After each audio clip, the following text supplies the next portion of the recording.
Buenas noches, mi nombre es Eduardo Delgado, vivo en la ciudad de Guatemala. Mi número de teléfono es 4242-9309, WhatsApp más 502 4242-9309.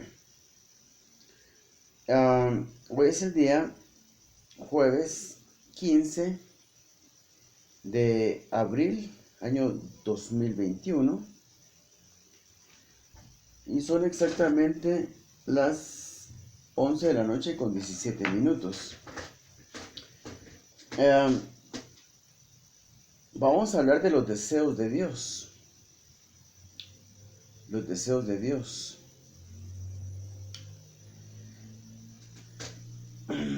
Cuando una persona vive para complacer a Dios, Dios se ocupa de las cosas de uno. Cuando uno está con la mentalidad de agradar a Dios y hacer su voluntad, ya no tiene uno que preocuparse por sus propias cosas, porque Dios se ocupa de las cosas de uno. Si yo me ocupo de las cosas de Dios, Él se ocupa de las mías. Para el tiempo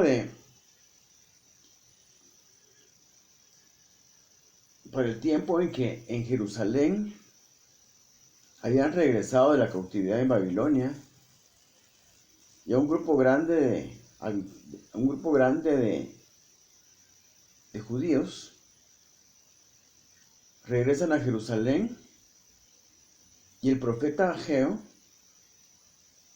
les trae un mensaje. En determinado momento el profeta Ageo les trae un mensaje de parte de Dios a Zorobabel y a Josué hijo de Josadac, sumo sacerdote. Zorobabel era el gobernador. Zorobabel era descendiente del rey David. Era de la línea de los reyes, Zorobabel, y estaba como gobernador en Jerusalén. Josué, hijo de Josadac, era sumo sacerdote. Y Ageo les trae un mensaje de parte de Dios. Porque Ageo dice, el mensaje de Ageo dice, que ellos están muy preocupados por sus propias cosas, por construir sus propias casas.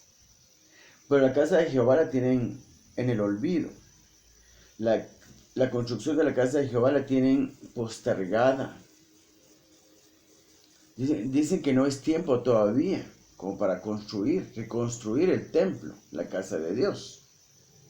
Entonces el mensaje que Dios le manda a decir a Ageo es, bueno, es tiempo ya de construir las casas de ustedes, pero no es tiempo de construir mi casa. La vamos a leer y después vamos a ir comentando acerca de esto. Porque el mensaje es pertinente para el momento actual.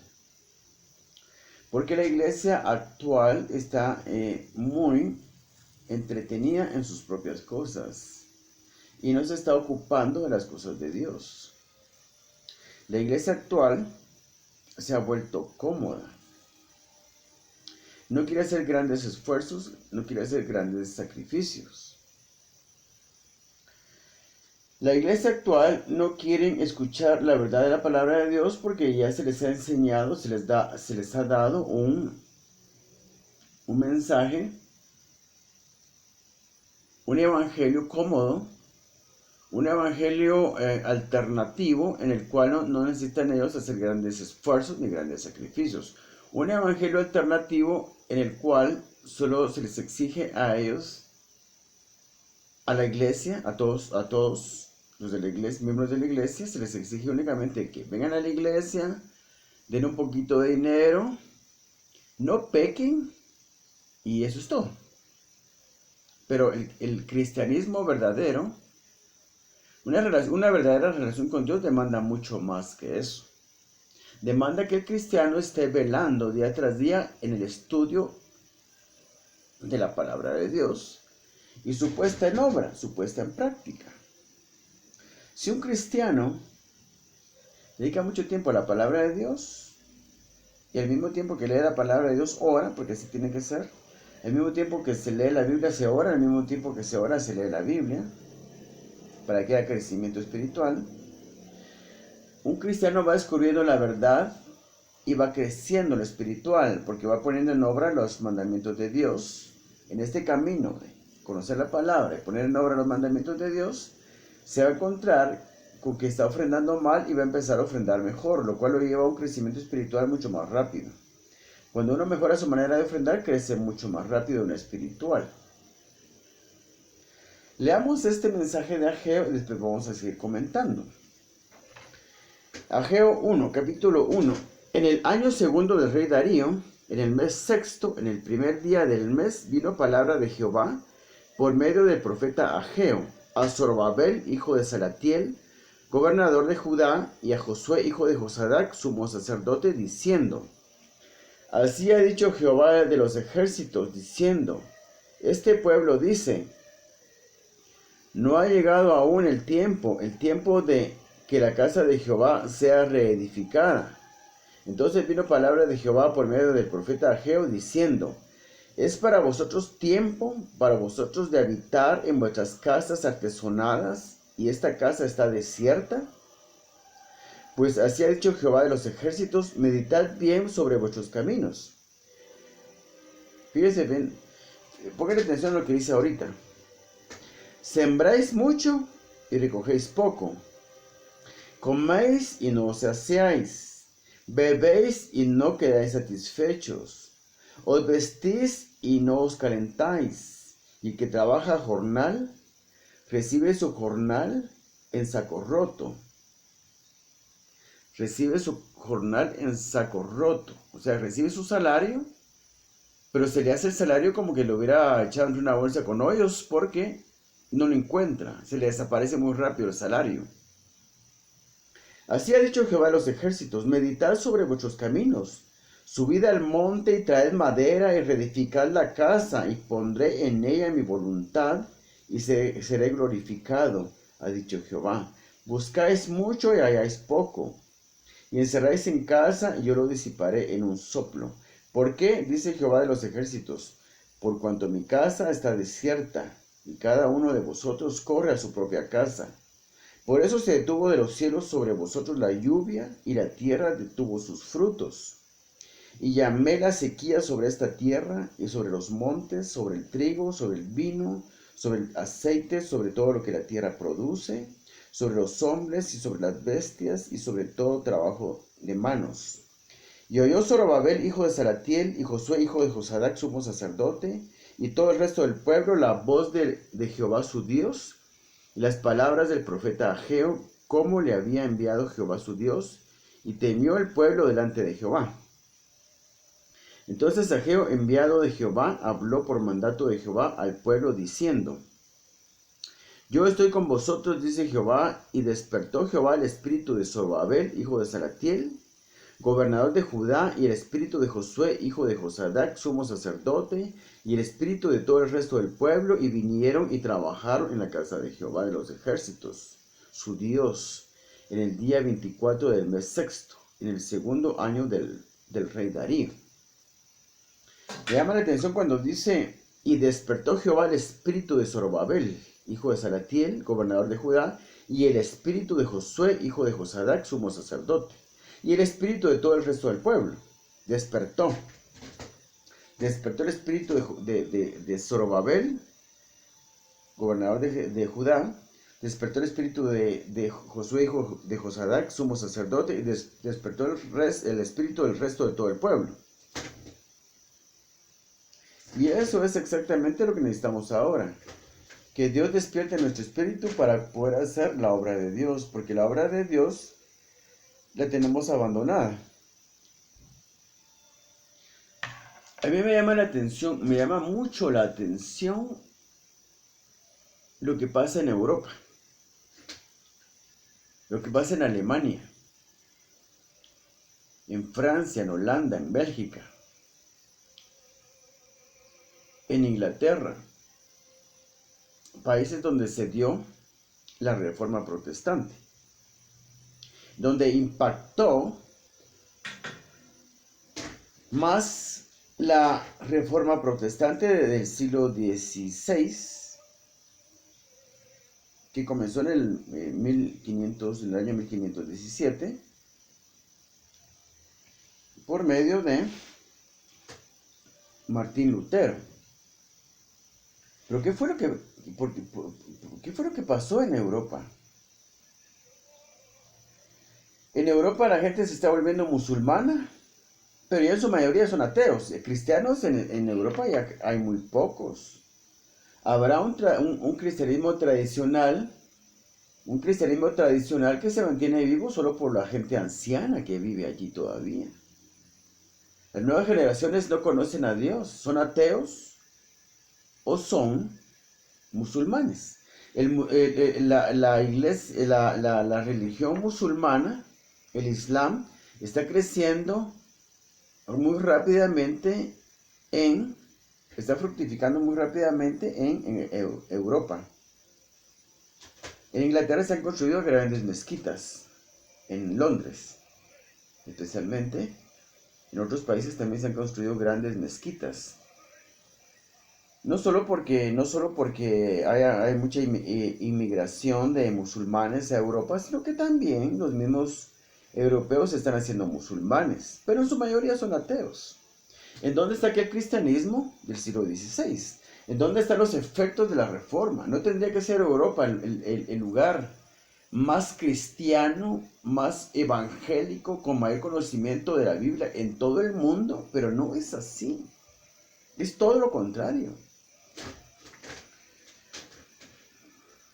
Yo me pregunto qué es más fácil evangelizar, si un país comunista, un país islámico ¿qué es más fácil ir a evangelizar? ¿A un país islámico, un país comunista o un país europeo? Tal vez los más difíciles sean los europeos porque ya no quieren escuchar nada del cristianismo. Le tratan a los cristianos como si fueran retrasados mentales, gente retrógrada, gente poco inteligente. ¿Por qué creen una cosa como la Biblia todavía? Eso ya pasó. La Biblia no se puede creer. Es imposible creer la Biblia. Si uno es inteligente, si uno ha estudiado, uno no puede creer en la Biblia. ¿Pero qué fue lo que pasó? ¿Tenemos que volver a ir a evangelizar a países que han sido cristianos?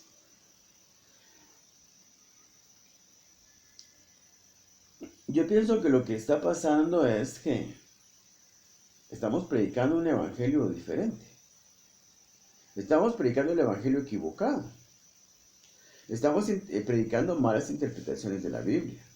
No, ya no podemos ir a tomar de la pureza de la Biblia. Ya no tenemos la Biblia como fuente.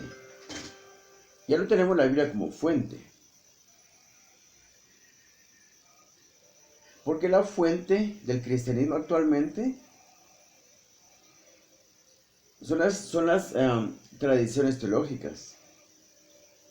Y cada iglesia, cada denominación tiene su diferente tradición teológica.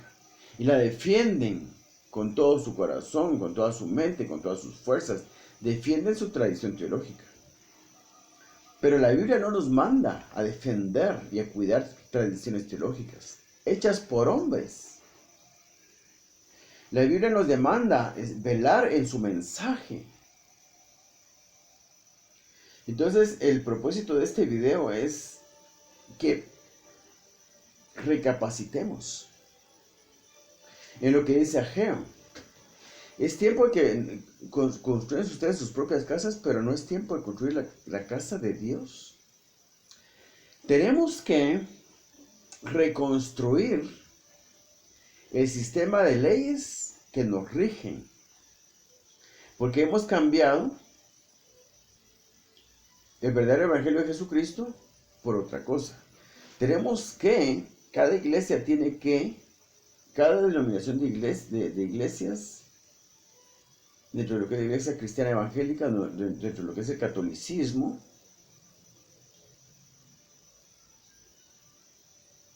ojalá fuera posible eso, que digamos la iglesia católica pudiera hacer grandes cambios en su estructura teológica. No se espera que eso suceda, porque sería muy difícil. Durante siglos no se ha dado, va a ser difícil que se dé actualmente, pero lo que pasa con la iglesia católica es que pierden muchos miembros. Todo el tiempo están perdiendo muchos miembros que se pasan a lo que es la iglesia cristiana evangélica y la iglesia protestante porque tienen sed de escuchar la palabra de Dios. Pero el trabajo que tenemos que hacer los cristianos evangélicos, los cristianos protestantes, es reformar nuevamente el evangelio que estamos predicando. Necesitamos reformarlo.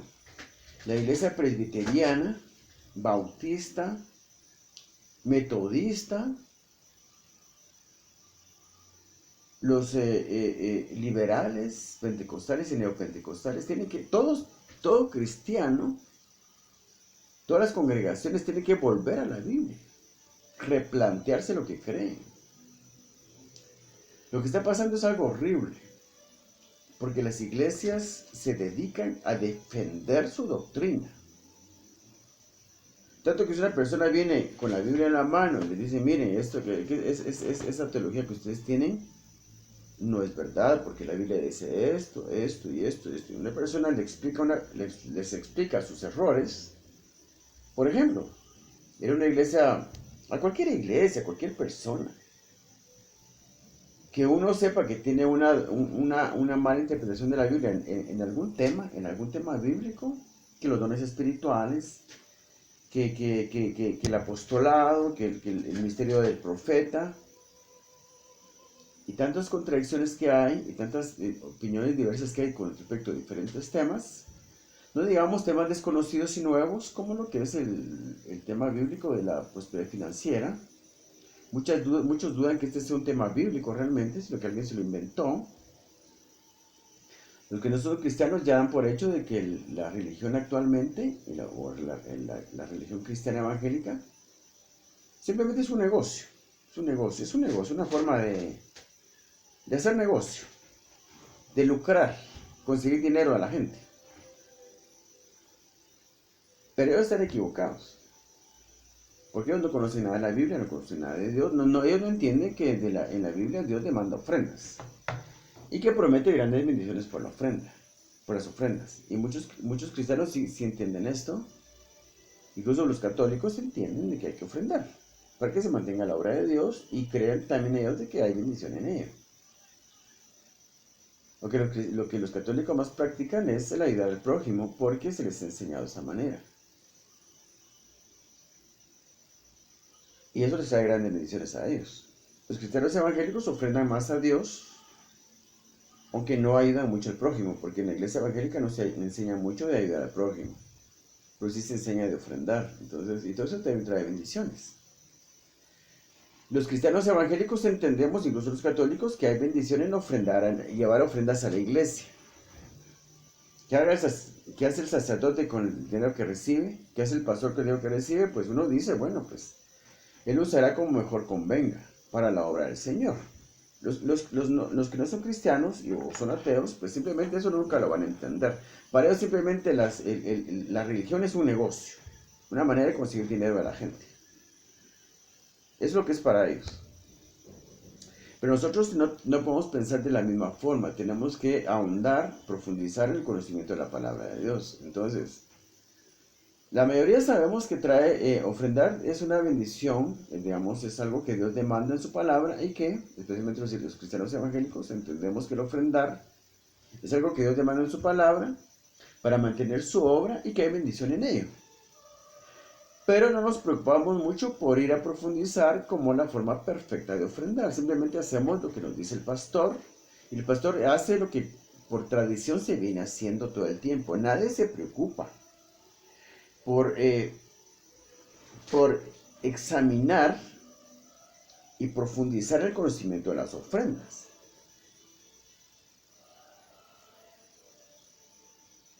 La mayoría cree que todo eso que hay en el Antiguo Testamento de ofrendas está en desuso. Y muchas cosas sí están en desuso. Porque hay muchas regulaciones de la Biblia y mandatos y ordenanzas de la Biblia que ya están cumplidos en el Señor Jesucristo. Porque Él derramó su sangre por salvarnos, entonces ya no hay necesidad de hacer sacrificios o traer ofrendas por la culpa o por expiación de pecados. Ofrendas por el pecado. Eso está en desuso. Pero lo que no se entiende es que Hay otras ofrendas que no tienen que ver con pecado. Hay otro tipo de ofrendas que se tiene que practicar, aunque no fuera perfecto y recto delante de Dios, como lo era Job. Job era recto y perfecto delante de Dios y aún así hacía sacrificios. Job ofrendaba a Dios y tenía grande prosperidad. Entonces las ofrendas de paz son aquellas ofrendas que no tienen que ver con procurarse uno perdón de pecados o expiación de pecados. Simplemente son ofrendas de paz, que aunque no esté perfecto y recto, caminando, aunque no sea perfecto y caminando perfectamente con Dios, sin pecar, son ofrendas que de todos modos uno tiene que practicar porque eso nos trae bendición económica de todo tipo, hasta protección y toda clase de bendiciones, incluso también prosperidad financiera. Porque la gente se dedica a trabajar. La gente se dedica a generar riquezas. La gente se dedica a trabajar todos los días para recibir un beneficio económico, para subsistir y darle de comer a su familia. Y eso es un requisito del ser humano. Es un requisito que el ser humano trabaje, genere riquezas para poder sustentarse. Eso es una ley. Nadie puede decir que eso no es así. En esa labor de trabajar para generar riquezas, podemos incluir el poder de Dios. Entonces, incluyendo el poder de Dios en nuestro laborar diario, nuestro trabajo diario, podemos recibir mejores frutos, mayores frutos, porque el poder de Dios está obrando en nosotros y nos hace prosperar más prontamente, más abundantemente. Y para eso son las ofrendas, para que el poder de Dios esté incluido en nuestro laborar diario, nuestra labor diaria. Entonces, le leí a Ageo porque no estamos haciendo el trabajo. Aquí en Ageo, Dios estaba demandándole al pueblo que, tanto al gobernador como al sumo sacerdote y al pueblo, que se ocuparan de sus cosas, que reconstruyeran el templo, porque cada quien estaba preocupado por construir su casa, pero no estaban construyendo la casa de Dios. ¿Está Dios preocupado porque le construyamos un templo ahora? No está preocupado porque le construyamos un templo, que reconstruyamos un templo. Él está preocupado porque prediquemos bien su mensaje, porque prediquemos el evangelio correcto, porque por eso es que Europa se perdió. Europa se perdió después de esa gran revolución que fue la Reforma Protestante del siglo XVI. Europa se perdió porque el evangelio se fue diluyendo nuevamente. Porque digamos, el evangelio que se predicaba en el tiempo de los apóstoles de Jesucristo se fue diluyendo cuando, a iniciativa del emperador Constantino, si no me equivoco, el cristianismo se volvió religión oficial del imperio romano. Pero el cristianismo no se puede imponer a la fuerza. El cristianismo se tiene que dar por voluntad propia de cada persona, por convicción propia de cada persona. Entonces el cristianismo se fue, digamos, mezclando también con las religiones paganas del imperio romano. Y el producto de todo eso fue, a través de los siglos, un cristianismo completamente diluido, un evangelio, dentro de la iglesia cristiana, un evangelio completamente diluido. Por eso era necesaria una reforma, la cual se dio en el año 1517 a instancias de Martín Lutero y otros reformadores que vinieron después de él o al mismo tiempo que él. Entonces, se da la reforma y entonces se inicia una nueva iglesia con un mejor y mayor conocimiento de la Biblia, con un más exacto conocimiento de la Biblia, pero Del año 1517 para nuestra fecha, el Evangelio se ha vuelto a diluir nuevamente. Entonces es necesaria una nueva reforma. En este momento es necesaria una nueva reforma. ¿Quién la va a propiciar? ¿Quién va a clavar nuevamente esas 95 enmiendas como las que propuso Martín Lutero y clavó sus 95 enmiendas en la puerta de la catedral de Wittenberg en Alemania? ¿Quién lo va a hacer ahora? ¿Quién lo va a hacer? ¿Cómo se va a hacer esto? Esto solo puede suceder por medio de un sacudimiento muy fuerte dentro de la iglesia cristiana. Porque como dice aquí, entonces Ageo, enviado de Jehová, habló por mandato de Jehová al pueblo diciendo: yo estoy con vosotros, dice Jehová. Y despertó Jehová el espíritu de Zorobabel, el espíritu de Josué, hijo de Josadac, y el espíritu del resto del pueblo. Despertó. Jehová despertó. Jehová despertó. Eso es necesario que pase nuevamente. Que Jehová despierte el espíritu de sus líderes, de sus pastores, de sus ancianos, de la gente que realmente ama su palabra. Y volvamos a la Biblia. Dejemos ya todos los libros de teología, todas las tradiciones teológicas, la tradición teológica de mi iglesia, la tradición teológica de mi familia, la tradición teológica que me fundaron a mí desde que estaba pequeño. Dejemos todo eso. Vamos nuevamente a la Biblia, con un corazón contristado, humilde, suplicándole a Dios que nos muestre su palabra, que la podamos entender mejor y aplicar mejor. Eso es lo que hay que hacer, pero parece imposible, parece muy difícil porque la iglesia es muy grande. ¿Quién va a mover todo el aparato de la iglesia? ¿Quién va a mover todo el cuerpo de la iglesia? Si son miles de millones de personas. Eso solo puede pasar actualmente por medio de un sacudimiento de la iglesia. Y cuando hablamos de un sacudimiento de la iglesia, estamos hablando de un sacudimiento mundial, porque la iglesia está diseminada en todo el mundo. La iglesia está ocupando los mismos espacios que los no creyentes, que los que no son miembros de la iglesia, porque no son creyentes. Si Dios sacude la iglesia, sacude al mundo. El COVID-19 que sacudió al mundo el año pasado, en el año 2020, fue un llamado para la iglesia. Fue una disciplina para la iglesia. Y por supuesto todo el mundo lo tuvo que sufrir. Eso siempre va a ser así. Vienen sacudimientos más fuertes todavía para la iglesia y para el mundo. Como les digo, cuando Dios decide sacudir su iglesia, termina sacudiendo el mundo entero. Vienen sacudimientos más fuertes para la iglesia. En este caso de Ageo le dice a Josué, a Zorobabel, hijo de Salatiel, gobernador de Judá, que era de la línea de los reyes.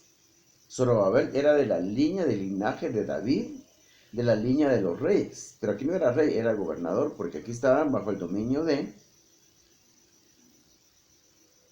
Media y de Persa, porque esto fue esta palabra de Ageo fue en el segundo año de Darío, rey de Persia. Aquí estaban bajo el dominio de Media y de Persia. No podía haber rey en Jerusalén en ese momento. Y el mensaje también es para Josué, hijo de Josadac, sumo sacerdote en Jerusalén, y para el resto del pueblo. Y entonces, aquí sí, estas personas, Zorobabel y Josué, hijo de Josadac, sumo sacerdote, y el resto del pueblo escucharon la voz del profeta. Humillaron su corazón y empezaron a trabajar en la reconstrucción del templo. Pero fíjense la relación que hay cuando no lo estaban haciendo todavía. Cuando viene el primer mensaje de Ageo, les dice, fíjense bien qué es lo que está pasando. ¿No se han dado cuenta de lo que está pasando? Fíjense bien lo que está pasando. Fíjense pues, es interesante, es algo que nos sirve en el momento actual. Fíjense pues lo que dice. Entonces vino palabra de Jehová por medio del profeta Ageo diciendo, es para vosotros tiempo, para vosotros de habitar en vuestras casas artesonadas, bien fabricadas, bien bonitas sus casas, y esta casa está desierta. Pues así ha dicho Jehová de los ejércitos, meditad bien sobre vuestros caminos. Cuando dice meditad bien en vuestros caminos, es como que dijera, fíjense, ¿no se han dado cuenta de lo que está pasando? Fíjense bien lo que está pasando. ¿No se han dado cuenta que siembran mucho y recogen poco? ¿No se han dado cuenta que comen y no se sacian?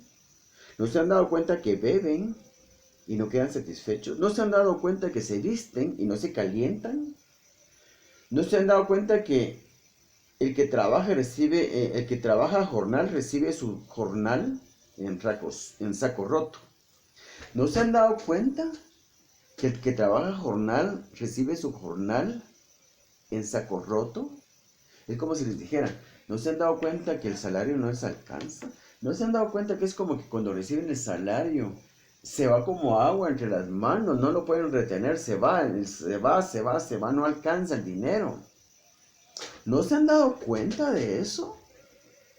¿No se han dado cuenta de que así ha dicho Jehová de los ejércitos, meditad sobre vuestros caminos? Subid al monte y traed madera, reedificar la casa, y pondré en ella mi voluntad y seré glorificado, ha dicho Jehová.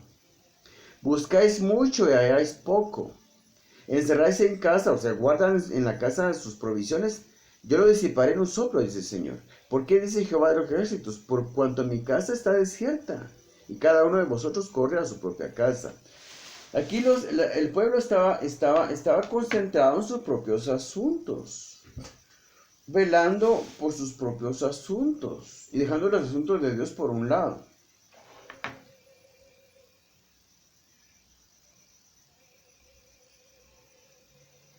Yo creo que se entiende este mensaje que quiero yo dejarles esta noche. Le voy a poner como título los deseos de Dios. Los deseos de Dios son de que el cristiano, sus hijos, se ocupen en sus cosas. Pongamos, por ejemplo, un hombre que ha construido una gran empresa. Una empresa de alcance mundial. El dueño de una aerolínea, digamos. O el dueño de una cadena de restaurantes de comida rápida, como Wendy's, por ejemplo. Él quiere que sus hijos se ocupen en los negocios de él, para que cuando él muera, ellos dirijan su empresa y no se venga todo abajo. Eso es exactamente lo que Dios quiere. Que nosotros, sus hijos, nos ocupemos en su empresa para que no decaiga. Como lo que pasó en Europa. El cristianismo en Europa se vino abajo. Se vino abajo. Como dicen aquella parábola de el que construye una casa en la roca, sobre la roca, el que construye una casa sobre la arena. La iglesia reformada de Europa se construyó sobre la arena. Porque vienen teólogos como este Juan, ¿cómo se llama este francés? Ay, se me olvidó el nombre de este otro reformador francés creo que era, o belga, no me recuerdo. Pero vinieron, ya vinieron después del mismo Martín Lutero, ya vinieron otros teólogos, y generaciones de teólogos, y generaciones de teólogos, y generaciones de teólogos que fueron diluyendo el evangelio. Fueron diluyendo el evangelio. No regresaron nunca a las bases del evangelio que predicaron los apóstoles del Señor Jesucristo, del primer siglo, donde sucedían grandes proezas y milagros, sanidades y milagros portentosos. El mismo Pablo hacía milagros y señales. portentosas, obras portentosas, grandes milagros. Así el apóstol Pablo. Tengo un video acerca de eso.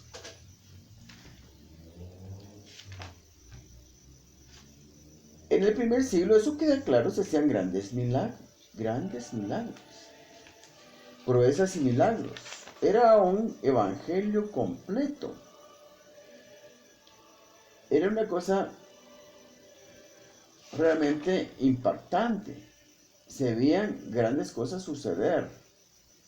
Se predicaba un evangelio de poder. Un evangelio de poder. Ahora no se predica un evangelio de poder. Ahora se predica un evangelio de que no puedo. Ahora se predica un evangelio de no poder.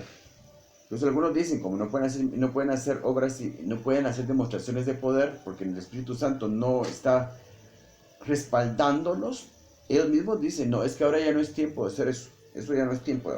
Ahora ya no se debe hacer eso. Eso ya no se debe hacer milagros. Porque no hay que hacer milagros, porque si la gente, si solo por milagros van a creer, solo por ver milagros van a creer, entonces no van a usar nunca su fe. Se dice toda clase de aberraciones actualmente. Y lo dicen las personas que no pueden, no tienen el respaldo del Espíritu Santo. El apóstol Pablo tenía el respaldo del Espíritu Santo y el apóstol Pablo hacía grandes proezas y milagros. Voy a citar, por ejemplo, donde dice aquí, encuentro una demostración, 1 Corintios 2.4, fíjense lo que dice 1 Corintios 2.4. 1 Corintios 2.4. Fíjense pues, es lo que le estoy diciendo. Es lo que le estoy diciendo. Esto expresa bien lo que estoy diciendo. 2.4. Fíjense pues, esto lo dijo el apóstol Pablo. Pues me propuse no saber entre vosotros cosa alguna, sino a Jesucristo y a este crucificado. Fíjense pues, el volumen de la música. Y estuve entre vosotros con debilidad y mucho temor y temblor.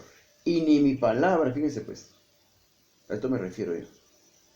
Y ni mi palabra ni mi predicación fue con palabras persuasivas de humana sabiduría, sino con demostración del Espíritu y de poder, para que vuestra fe no esté fundada en la sabiduría de los hombres, sino en el poder de Dios. Nuestra fe tiene que estar fundamentada en el poder de Dios, es lo que dice aquí. Es lo que dice aquí, que nuestra fe tiene que estar fundada no en la sabiduría de los hombres, sino en el poder de Dios. ¿Dónde está ese poder actualmente? Por ningún lado, porque se está predicando un evangelio diferente. Entonces, por eso fue que Europa cayó. La iglesia de Europa fue construida sobre la arena. No fue sobre bases sólidas de la Biblia, sino por un evangelio que se fue diluyendo. De Martín Lutero en adelante se fue diluyendo. En la Reforma vino de abajo para arriba. En un momento alcanzó su punto más alto cuando se dio a conocer mejor la palabra de Dios. Pero en un momento dado, ya la Reforma protestante, en lugar de seguir subiendo y regresar a lo que era el evangelio completo del siglo I, que predicaron los apóstoles del Señor, vino para abajo, se vino diluyendo hasta la fecha. Desde su punto más alto, que alcanzó la Reforma protestante, después del 1517, el cristianismo se ha diluido y ha venido para abajo. Porque no fue para arriba para llegar al punto de predicar un evangelio completo, en el que se pudieran hacer prodigios y milagros, como en el primer siglo, sino que por el contrario se vino para abajo. Y ahora dicen muchos pastores y teólogos dicen, no, ahora milagros ya no es tiempo de milagros, ni modo, porque ellos no los pueden hacer. Ellos no los pueden hacer. Hay muchos que se los pueden hacer. Entre las iglesias liberales, pentecostales, neopentecostales, se ven proezas y milagros. Afortunadamente. Y no estoy de acuerdo con todo lo que hacen los pentecostales, porque cometen muchos errores también. Y con respecto de la forma perfecta de ofrendar, que es muy importante conocer la forma perfecta de ofrendar.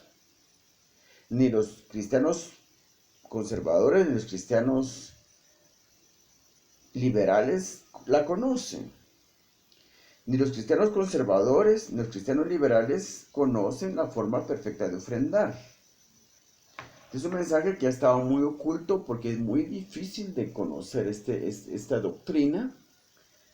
Todos los elementos están en la Biblia, pero hay que armar el rompecabezas. Digamos, es como armar un avión. ¿De qué me sirve a mí que alguien me dé todas las piezas de un avión si no lo sé armar? Por ejemplo, que yo voy a una fábrica donde hay, mire, me dice una persona, me dice,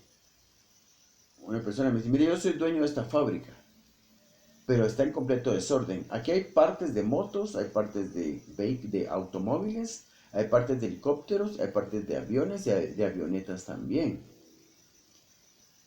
Yo le regalo a usted un avión, todas las piezas de un avión. Sáquelas y las va a armar, las arma. Cuando tenga armado el avión, yo se lo regalo. ¿De qué me sirve eso a mí? Si yo no sé armar el avión. ¿Y cómo distinguir yo las partes de un avión entre tantas partes mecánicas que hay diseminadas por todas partes en esa fábrica o en esa bodega? Algo así es la doctrina de la prosperidad financiera bíblica, legítimamente bíblica. Yo la conozco. He vivido los últimos 20 años de mi vida dedicándolos a eso. Y he pasado hambre horrible, desvelos terribles. Y he pasado por cosas realmente terribles por conocer esta doctrina. Y a nadie le importa. Tengo como 172 videos. Y que voy a hacer videos con tal de que quede registrado todo lo que yo he aprendido estos 20 años. Pero a nadie le importa. ¿Por qué? Porque la iglesia está cómoda. Nadie quiere perder su comodidad. Nadie quiere quitarle comodidad a su familia. Si están bien, están luchando por salir adelante, están luchando por tener su casa propia, trabajar duro por su casa propia, pagarle los estudios a los niños, comprarle su ropa, como cuesta, pagar todos los gastos de la casa, que son infinitos, parecen infinitos los gastos de la casa. Que hay que comprar gas, que hay que comprar comida, que hay que comprar, pagar el cable, el teléfono, el internet. Hay que terminar de pagar la casa porque la estamos pagando a plazos. Hay que pagar el carro, los 4 carros que tenemos. La televisión plasma que compramos el año pasado, hasta eso estamos debiendo todavía. Parece que los gastos fueran infinitos del colegio de los niños, de los 4 niños. En los colegios se gasta lo impensable, que hay que comprar esto, que hay que comprar lo otro, y en la casa tantos gastos, parecen infinitos. La gente está metida en eso, en su propia vida, en sus propios asuntos. Ahora, dice Ageo, ¿no se han dado cuenta? ¿No se han dado cuenta que el salario no les alcanza? ¿No se han dado cuenta que comen y no se sacian? ¿No se han dado cuenta que beben y no quedan satisfechos? ¿No se han dado cuenta que el trabajador recibe su salario y es como si lo recibieran en saco roto porque no saben ni qué se hizo el salario? Así vive la iglesia. ¿No se han dado cuenta que está pobre la iglesia, que hay mucha pobreza en la iglesia precisamente por eso? ¿No se han dado cuenta de lo que está pasando? Que hemos dejado la obra del Señor por un lado y los pastores y líderes de las iglesias y los ancianos de las iglesias y los líderes de las iglesias, no solo los pastores, sino los líderes de las iglesias, los ancianos, los diáconos, los que tienen liderazgo en la iglesia, se han acomodado a una tradición teológica y no quieren gastar su tiempo no quieren invertir tiempo en ir a la Biblia para cuestionarse las cosas que creen. Es lo que menos quieren. Porque lo que se dicen es, no, si nosotros tenemos la verdad, lo que tenemos que hacer es cuidar que nuestra doctrina no se contamine con otras cosas. Y están al acecho de cualquier cosa que venga de afuera que no entre, que no venga a formar parte de su tradición, no venga a cambiar nada de su tradición teológica, que no venga a contaminar su doctrina, como que fue una cosa perfecta, que hay que cuidarla porque es perfecta. No es perfecta. Tenemos que cuestionarnos las cosas que nos han enseñado, tenemos que cuestionarnos nuestra doctrina, tenemos que cuestionarnos nuestra tradición teológica, tenemos que cuestionarnos nuestro bagaje teológico, nuestra estructura teológica. Tenemos que cuestionarnos todo. Tenemos que volver a la Biblia. Tenemos que venir nuevamente a la Biblia para descubrir la verdad de todas las cosas. Tenemos que replantearnos todo lo que sabemos. Tenemos que venir a la Biblia para descubrir cuál es la verdad acerca de todos los temas. Pero más que todo tenemos que venir a la Biblia para descubrir las cosas que no sabemos. Por eso que un tema como el de los principios bíblicos que generan prosperidad financiera tomó a la iglesia por sorpresa. Porque no sabían que esto existía. Entonces ya se piensa en que un grupo de personas se inventó lo que es la teología de la prosperidad para su propia conveniencia. Y tal vez eso sí sucedió. Eso no lo sé yo. Lo que sí sé es que lo que se habla de prosperidad bíblica, lo que he escuchado yo, está mal. Eso sí lo sé yo. ¿Qué es la teología de la prosperidad? Yo no sé qué es la teología de la prosperidad. Yo no lo sé, no me interesa. Yo no le dedico tiempo a eso. Yo le dedico tiempo a la Biblia. Yo sé lo que es la prosperidad bíblica. No. Yo sé lo que es yo sé lo que es la doctrina legítima, bíblica, de la prosperidad financiera. O sea, yo conozco los principios bíblicos, legítimamente bíblicos, que generan prosperidad financiera. Eso lo conozco yo porque eso es lo que he estudiado durante 20 años. Yo pienso que no hay otra persona en el mundo que sepa más de esto que yo. Porque Dios me llamó a esto. Y no puedo pensar que una persona le quede 20 años, como lo hice yo, a este tema nada más. Tal vez sí lo hay. Tal vez hay uno en Australia, otro en el Perú, otro en Alaska, otro allá por Tailandia, otro por allá por Francia, otro por allá por Indonesia, otro por allá por... ¿cómo se llama aquel país? Hay un país muy pequeño en Asia que es muy rico, muy rico. Ya se me olvidó. Pero tal vez hay otras personas que Dios les ha dado el mismo mensaje que me ha dado a mí, pero si hay otras personas que sepan lo mismo que yo, han tenido que pagar un precio muy alto, porque yo he tenido que pagar un precio muy alto por saber estas cosas. Es un tema que tomó de sorpresa la iglesia porque no sabían que esto existía. Entonces la idea es ir a la Biblia para conocer las cosas que no sabemos que existen todavía en la palabra de Dios. Hay una doctrina perfectamente estructurada con respecto a principios bíblicos que sí generan prosperidad financiera. Aunque en realidad son principios bíblicos que generan una prosperidad integral en cada persona. O sea, son principios bíblicos que generan una prosperidad integral. O sea que prosperan a la persona en todos los aspectos de su vida. Familiar, intelectual, espiritual, comercial, en todos los aspectos de la vida del hombre lo prosperan. No solo financieramente, pero también financieramente. No solo financieramente, pero también financieramente.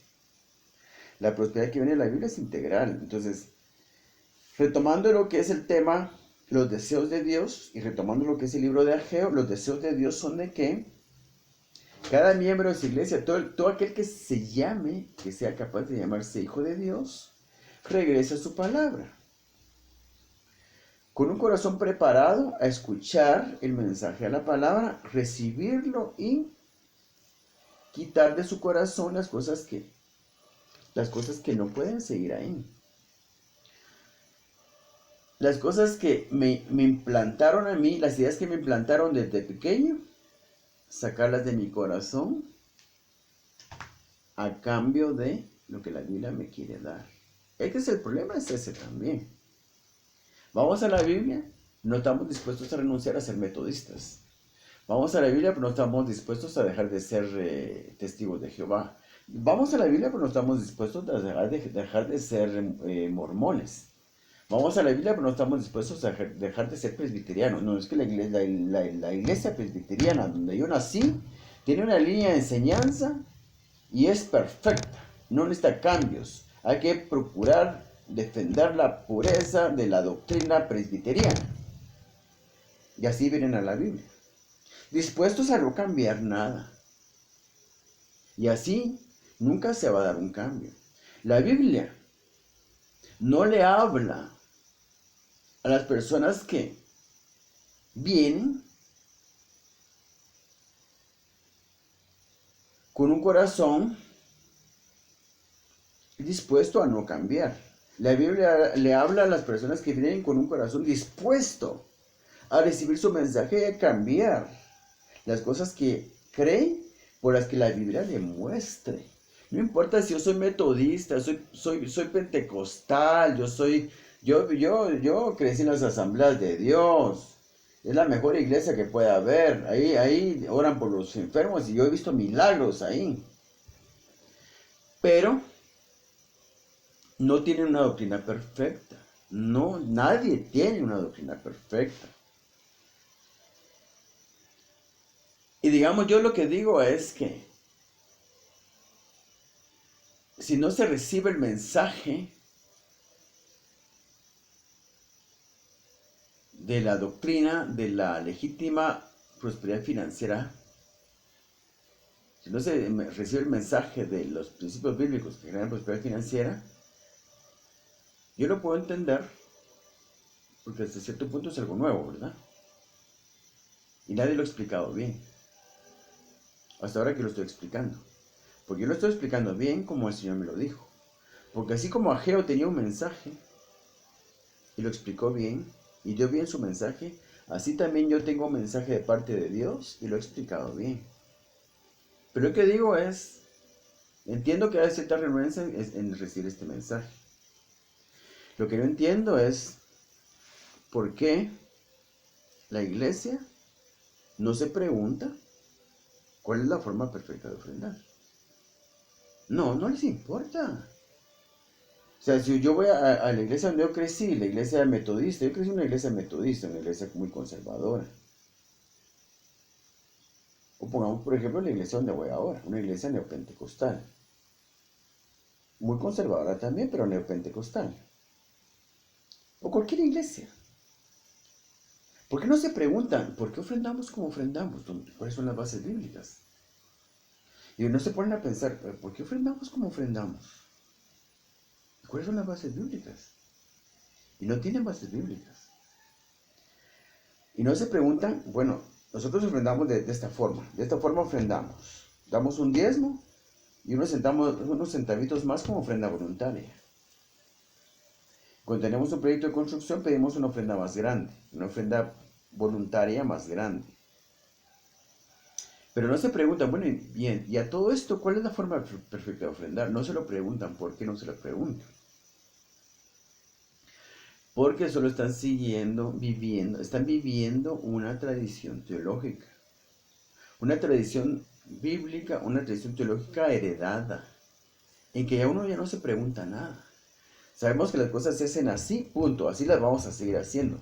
Así se hace esto, así lo vamos a seguir haciendo. Esto se hace así nos lo enseñaron, así se va a seguir haciendo. Ya nadie se cuestiona nada. Y lo que tan fácil sería preguntarse, bueno, ¿cuál será la forma perfecta de ofrendar? Porque nosotros ofrendamos así. Pero ¿y qué bases bíblicas tenemos para eso?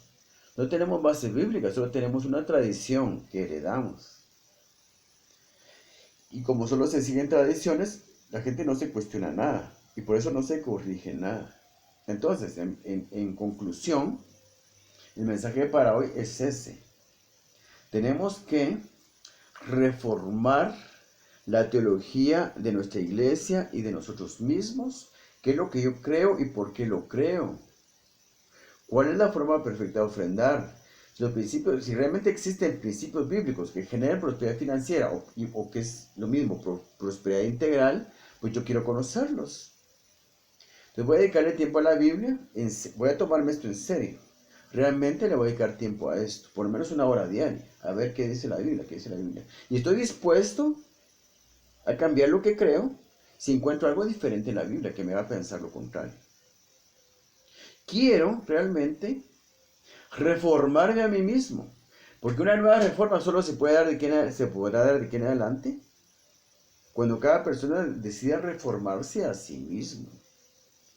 Y ser honesto consigo mismo y decir, bueno, yo no sé realmente por qué hago lo que hago ni por qué creo lo que creo. Y yo creo que es tiempo de que venga la Biblia y la estudie a profundidad para descubrir los errores que hay en mi iglesia, las cosas que me han enseñado mal en mi iglesia, para cambiar las cosas que me han enseñado mal y conocer la verdad de la palabra.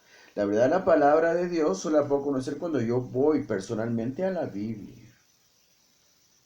La Biblia solo la voy a poder conocer cuando venga la Biblia, yo personalmente a leerla y a conocerla, pasar tiempo con ella.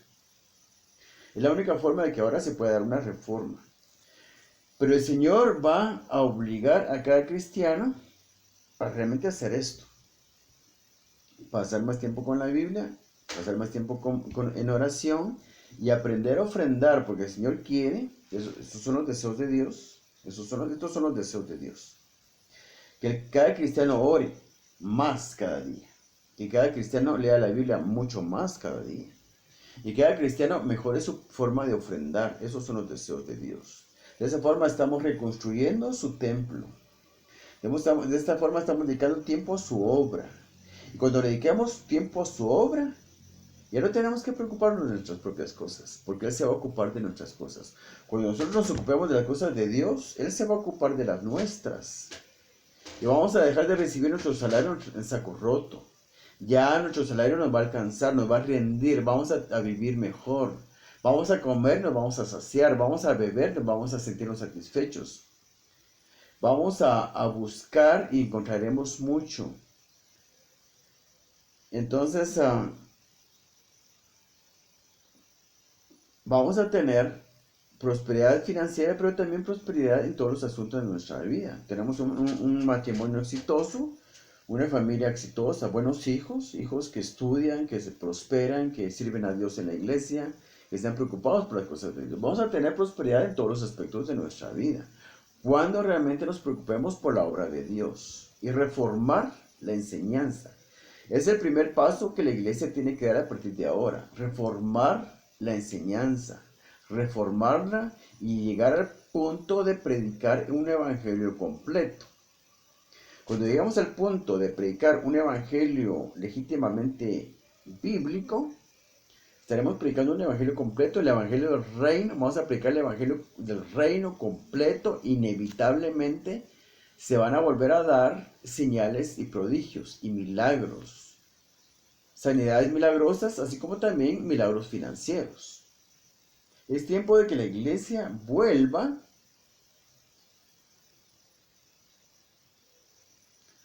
al evangelio del primer siglo, pero más que eso todavía, porque el evangelio del primer siglo todavía era muy básico. Ese evangelio del reino que se predicó en el primer siglo apenas se estaba empezando a desarrollar. Lo que vamos a ver ahora en los próximos años va a ser un evangelio como el del primer siglo, un evangelio del reino completo, pero lo vamos a ver desarrollado, cosa que nunca se ha visto. Un evangelio del reino completamente desarrollado nunca se ha visto, pero es lo que se va a ver ahora. Grandes milagros, grandes portentos y milagros se van a ver por todas partes del mundo. No solamente es grandes sanidades físicas, sino también grandes sanidades en cuestión de finanzas, porque hay más gente pobre que gente enferma. Lo que más se va a dar ahora, lo que más va a ser más sorprendente, lo que se va a dar ahora va a ser los milagros financieros. Es lo que viene ahora. Grandes acontecimientos, grandes sucesos, grandes proezas en lo financiero. Y el pueblo de Dios va a arrebatar las riquezas del mundo y las va a tomar en sus manos para ponerlas a los pies del Señor para hacer su obra. Porque mientras más dinero la iglesia tenga, más cosas va a poder hacer. Eso viene, eso va a sacudir su iglesia y lo va a hacer ahora, de muchas formas. Y es tiempo de volver a la palabra de Dios y dedicarle tiempo suficiente diario a la oración, a la lectura de la Biblia y urge mejorar nuestra forma de ofrendar. Que Dios los bendiga.